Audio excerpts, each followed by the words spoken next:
Ассалаумағалейкум достар, қалайсыздар? Ең жақсы спорттың жанкүйерлері Алтын доп арнасы бүгін сіздер үшін тамаша футбол жаңалықтарын әзірледі, дайындады.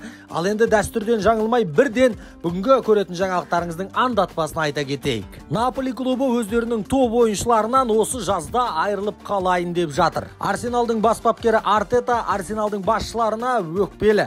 Ал Реал Мадридтің аңыз ойыншысы Марсело пресс-конференция жасады. Реал Мадридтің жанкүйерлері мен басшыларымен қоштасты. Осы және басқа да футбол жаңалықтары бүгін сіздердің назарларыңызда. Олай болса, біз сіздерге жақсы көрілім тілейміз. Сіздер бізді білесіздер, біз әдептен озбаймыз. Көп созбаймыз. Бастаймыз, кеттік.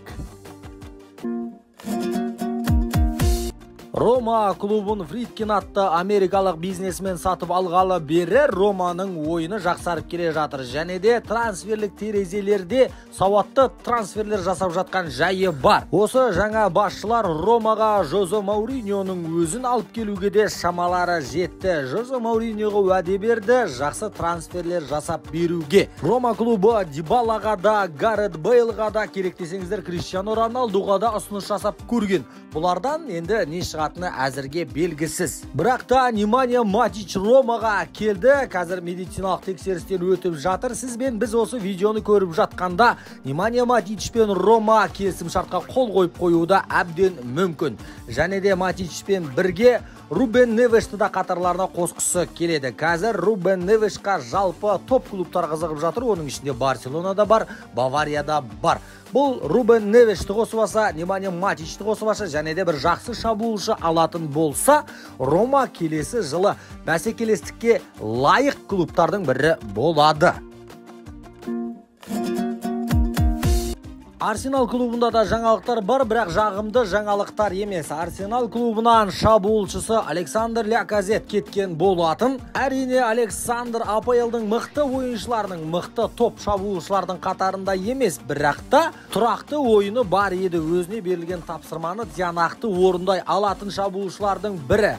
Ал енді осы Ляказет кеткеннен кейін Арсеналдың бас бапкері Артета бірден Арсеналдың басшыларына шабуылшы алуы керек деп ұсыныс тастаған, бірақ та Арсеналдың басшылары өте баяу жұмыс жасауда. Және де Габриэль Жезусты қатарларына қосуға Арсенал көшбасшы еді. Арсенал Жезусты алады деп бәрі дайын отырған, бірақ та Арсеналдың басшылары тағы да баяу қызмет жасады, баяу қимылдап жатыр. Сондықтан да Жезустан да айырылып қалуы мүмкін. Дәл қазір Наполидің шабуылшысы Асинхеммен де келіссөздер жүргізіп көрген.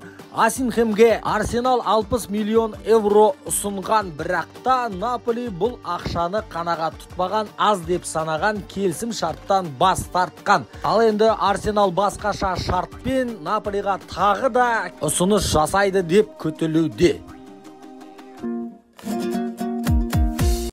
Реал Мадрид Марселомен. Ал Марсело Реал Мадридпен қоштасты, пресс-конференция жасады. Ал Марсело пресс-конференцияда бәріне алғыс айтатынын білдірді, алғысын жеткізді. Және де осындай Реал Мадрид сияқты клубтың футболкасын кигеніме мен бақыттымын. Реал Мадридтің сапындағы топ ойыншылармен бірге ойнағаным үшін де бақыттымын. Бәрі үшін алғыс айтамын. Реал Мадридтің басшыларынан бастап бәріне тек қана алғыс айтамын. Бұны мен өмір тоқтамайды, әрине, бірақ та мен Реал Мадридқа қайтадан оралғым келеді. Басқа қызметте менің жүрегімде бір ғана клуб бар, ол Реал Мадрид, деді Марсело. Және де менің кетуім керек, кеткеніме де қуаныштымын, себебі мені аяғандықтан 1-2 жыл тағы да алып қалғанын қаламаймын. Өмір жалғасады, бірақ мен Реалға ораламын, Реалды жақсы көремін. Әрине қимаймын, деді Марсело. Ал енді Марселоның әңгімесін, пресс-конференциясын, қоштасу сөзін тыңдаған басшылар да, ойыншылар да өздерінің көз жастарына ерік берді.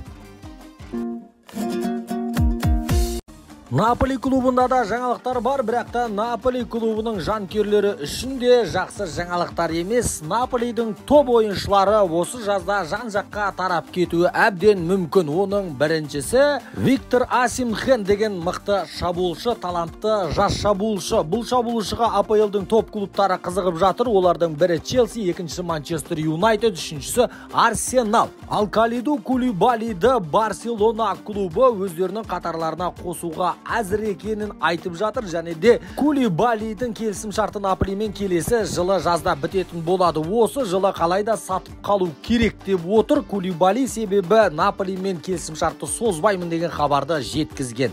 Ал енді Кулибали Барсаның ойыншысы болады деп күтілуде. Бұлармен қоса Фабиан Руиз атты мықты ойыншылары, топ ойыншылары да командадан осы жазда кетуі мүмкін, себебі Руиздің да келісім шарты Наполимен келесі маусымнан кейін бітетін болады. Сондықтан да ақша жасап қалуы үшін осы маусымда қалайда бұл ойыншыларды сатулары керек Наполи. Сол себептен де осы маусымда Наполида үлкен өзгерістер болады. Біршама ойыншылар кетеді, жаңадан ойыншылар келетін болады. Наполида келесі маусымға жақсылап тұрып дайындалулары керек. Антонио Рудигер Реал Мадридқа келген кезде Реал Мадридтің жанкүйерлері де, Реал Мадрид клубы да өте қатты қуанышты болды, себебі Реал Мадридқа дәл осындай бір қорғаушы керек еді. Бірақ та Ферлан Мендида бір өкініш бар тәрізді. Себебі Рудигер мен Милитао ортаны ұстайтын болса, Мендидің орнын Алаба басатын болады. Сондықтан да Менди қосалқы құрамға отырып қалуы әбден мүмкін. Осыдан бірнеше айлар бұрын Рудигер келмей тұрғанда Мендиді өте үлкен ақшаға да Реал Мадрид сатқысы келмеген еді. Дәл қазір Мендиді сатуға дайын екендерін кейбір басылымдар жеткізіп жатыр, және де Мендиді үлкен ақшаға емес 50 миллион евроға да сатуға дайын.